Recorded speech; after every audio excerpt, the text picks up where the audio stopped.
warahmatullahi wabarakatuh. Good morning, the honorable judges and happy audiences. All praise be to Allah Subhanahu wa Ta'ala, the merciful and the beneficent one who creates the world to the all mankind. Salawat and salam be upon our Prophet Muhammad Sallallahu Alaihi Wasallam, who saved the human life from destruction in the safety.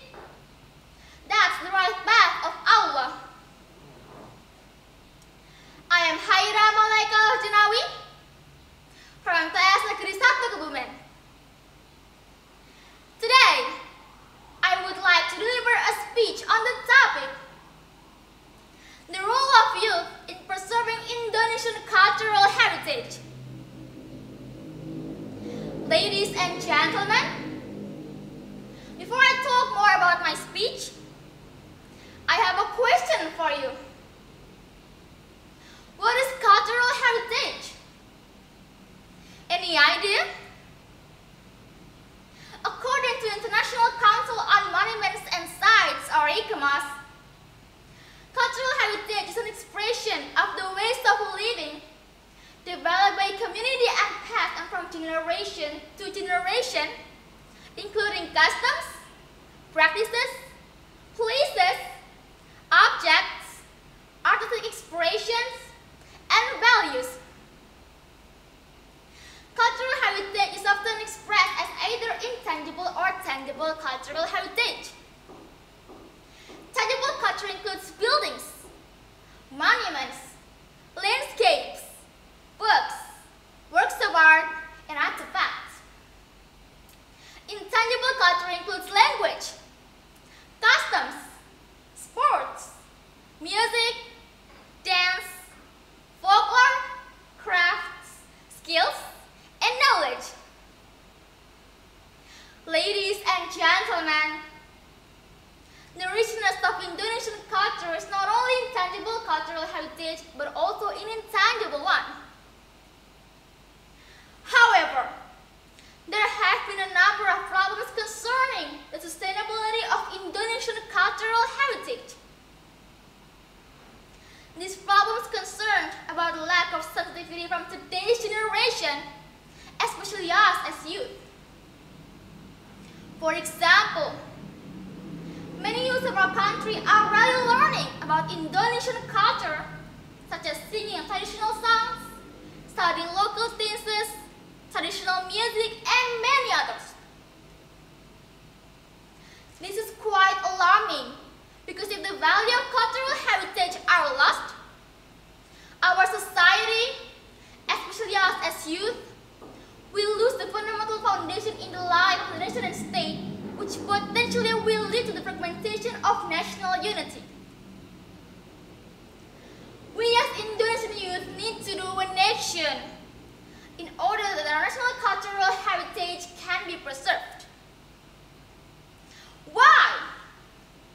Because cultural heritage is central to protect our sense of who we are. It gives us an irreversible connection to the past, to certain social values, beliefs, customs, and traditions that allows us to identify ourselves with others and deepen our sense of unity, belonging, and national pride. Ladies and gentlemen, as Indonesian youth, what should we do to preserve our cultural heritage? In this occasion, let me show you the ways we can do as youth to preserve our cultural heritage. First, increase the spirit of nationalism. Many of us don't appreciate the artworks of Indonesian artists. For example, many of our youth today prefer to show modern dance, such as hip-hop, breakdance, the Indonesian traditional dance. It's bad news, right? Do you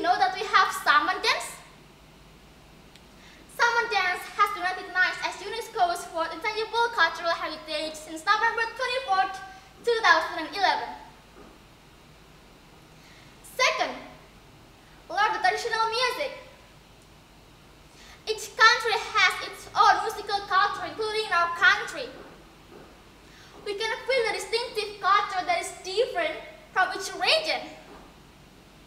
It means that when we study music, we will know how rich the culture in Indonesia is. Third, proud to wear local cultural products. For example, wearing batik. Batik was recognized by the world through UNESCO as an intangible cultural heritage on October 2nd, 2009. So that we should be proud of it. Ladies and gentlemen, in conclusion, cultural heritage preservation is vital. In this case, we as youth can be the front guard in preserving our cultural heritage. Cultural heritage preserves a sense of unity and belonging among people of a specific community. From the unity, integrity, and positive things from that culture, there's some wrong that the Indonesian nation will eventually have a better future. So, let's preserve our cultural heritage. Ladies and gentlemen, that's all my speech today. Thank you. Wassalamualaikum warahmatullahi wabarakatuh.